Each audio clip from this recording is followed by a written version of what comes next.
ពិធីបុណ្យចូលឆ្នាំប្រពៃណីជាតិខ្មែរត្រូវបានបញ្ចប់ហើយតែនៅឆៃហុកយើគឺអត់ទាន់ចប់ទេណាបងប្អូនហានៅមានអីទៀតទៅ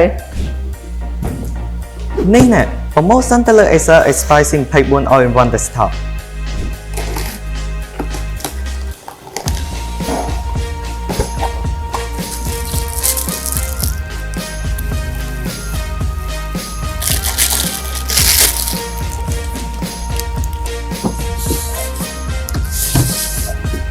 នេះណាបងអត់មានពិបាកនៅក្នុងការតម្លើងទេ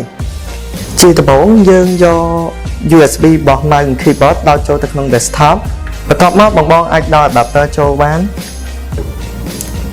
នៅពេលដែលបងដោតទាំងអស់នឹងចូលហើយនោះយើងនឹងអាចប្រើប្រាស់វាបានជាការស្រេច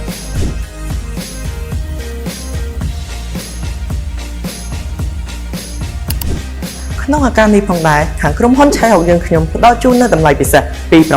$699នៅសល់ត្រឹមតែ$599តែប៉ុណ្ណោះហើយប្រសិនបើបងប្អូនមានចំណាប់អារម្មណ៍កុំភ្លេចទាក់ទងមកណាព្រោះតម្លៃនេះមានចំនួនកំណត់